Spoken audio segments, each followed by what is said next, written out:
Halo, halo, halo. Heto na naman tayo. Luluwas na naman ako papuntang ibang dimension. Kaya heto, mag-i-impake na naman ang Impacta gamit itong bago kong backpack na hindi ko muna isi-share yung link.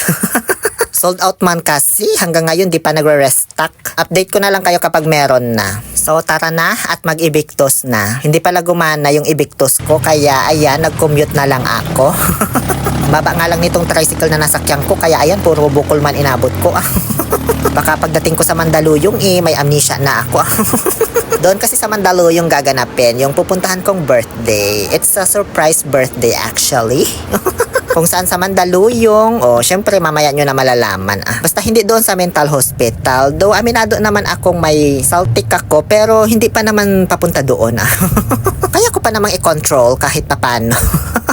Ay, ang ganda nitong nabidyohan kong hindi naman to sunset, parang sinag lang ng araw sa gitna ng mga kaulapan, ganon. Bago ako pumuntang Mandaluyong, dadaan muna ako dito sa Makati para kumustahin si Binay. Charot. Ganito kami sa Makati. Paano kung taga Cavite ako, luluwas pa ako? Dito pala ako nag-work for 4 years, dyan sa mall na mukhang kahon ng regalo. Nagmisto lang present box, diba, yung design nila for Christmas. May imimit kasi akong dati ko ring workmate dito na kasama sa mga magsusurprise. Actually, yung isa-surprise namin ay workmate din namin dito before. Na matagal nang di ko pa nakakabanding, last 2019 pa. Nung first vacation ko from Saudi. Nagchat yung asawa niya sa amin na kung pwede daw namin siyang isurprise. Kasi namimiss na daw niya kaming mga workmate niya dati. So ayun, di na ako nagdalawang isip na lumuwas kasi part na rin ito ng banding and reunion na rin namin. Pagpasok ko dito sa landmark, umakyat ako agad sa second floor at dumiretso ako sa aking area of responsibility noon. Basta pag may nakita kayong chandelier made of sapatos, dito na yun. Kung saan ako nagtrabaho, sa my ladies footwear, finicky shoes, ayan dyan ako laging nakatayo. Habang nakasuot ng itim na long sleeve. Sakto yung pagdating ko, kinakanta yung Live It Up for Landmark, Christina for you. At siya naman yung makakasama kong mag-surprise, si Mark Classic, ang may-ari ng Maki Siomai. Actually, kaya dito kami nagkita, bukod kasi sa gusto kong bisitahin tong workplace ko dati, mag-aaya pa sana kami ng iba pang pwedeng isama. Ang kaso, dadalawa na nga lang yung mga kakilala namin dito na natira, halos lahat bago na. Hindi pa nakapag-change schedule kasi nga bigla-biglaan din yung pag-invite. Alas 8 yung birthday surprise, kaya nag-decide kaming bumiyahe papuntang Mandaluyong, alas 7 na ng gabi. Di ko man naalala agad na nasa business capital pala kami, kaya sobrang hirap man sumakay kapag ganitong mga rush hour ba. Ayun, nakasakay kami ng Grab, 7:40 na. Nakarating kami dito sa may venue sa Sinugba, Mandaluyong. 8:15, muntikan pa kaming maunahan ng birthday celebrant man. Buti nakaisip pa ng mga alibay si Jen para ma-delete yung dating nila dito. Baka kami yung ma-surprise pag siya yung nauna. Mayat maya pinatay na yung ilaw at sinindihan na yung candle kasi paakyat na sila. In 1, 2, 3, go! Happy birthday to you!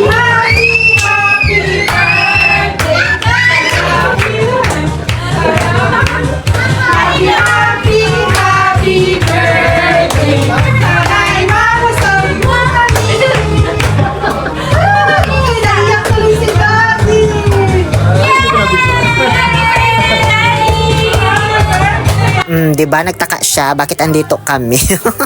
Happy birthday Jason Ali Monsorin, ang may-ari ng Ali Mall. Charot. Tatlo lang kaming nakapunta ng mga workmate niya. Ako, si Mark at si Marga. Hindi niya kasama si Cassie. Busy na rin kasi sa kanya-kanyang buhay yung iba. Tapos may mga nasa ibang bansa na, nasa probinsya na, ganun. Pero bakit ako kahit nasa probinsya ako, lumuwas pa ako, diba? So ayun, sobrang saya ng lahat. Ang sasarapan ng mga foods dito sa Sinugba. Thank you so much po sa buong family nila Jason and Jen. Dahil winelcome nyo talaga kami dito ng bonggang-bongga. Shout out na lang po sa inyong lahat. Tagal din namin nagstay dito. Di kasi matapos-tapos yung kwentuhan namin man. Halatang namiss talaga namin yung banding ng isa't isa. Dito na rin pala nila ako napakanta for the first time sa video. Okay, heto, pakinggan ninyo. Okay na. Diba? Tapos syempre, hindi papahuli si Mark. Looking for someone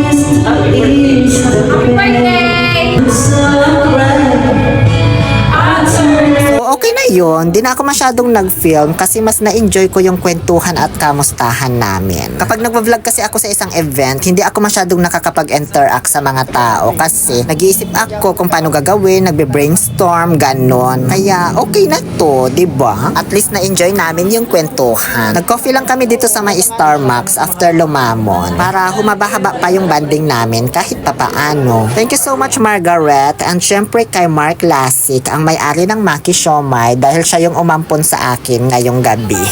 Thank you so much, Jen, for planning this birthday surprise. And of course, happy birthday ulit kay Jason Gainza, Jason Ali. Till next banding natin ulit. Ngayon, kinabukasan na po ito. Andito na ako sa may MRT Guadalupe Station. Dahil pupunta akong Araneta Center, Cubao Station. At syempre, bago makarating doon, madadaanan muna yung aking pinakapaboritong istasyon, ang Santolan Station. Wala lang, may imimit lang naman akong impakta dito. Sa Cubao ibabaw, hindi ilalim. Bago ako tuluyang bumiyahe pauwing Pangasinan, doon sa may 5-star Cubao. And as always, lagi siyang late dumating. Ayun na siya, oh. Tagal-tagal mo, babiyahe pa ako. Ayaw kong gabihin pag uwi sa amin. Nagpa-video lang naman ako sa kanya dito sa may malaking Christmas tree para naman may silbi yung pagkikita namin. Nag-shoot na rin ako nung pang Japan-Japan ba na content. Ganon. Kasi ang daming pedestrian lane dito sa may Araneta Center. Ganito pala sa Cubao ibabaw. Maraming snatcher. Charot. Thank you so much, Izel Almugera. See you ulit next week. Dito lang sa Cubao ibabaw ulit. Binilisan ko na lang tumawid dito sa may footbridge papuntang 5-star terminal kasi parang may sumusunod sa akin man. Uy. Yun lamang po. Muli ito po ang inyong Lonely Pill Oliver Castro na nagsasabing no to toxicity, let's make people happy.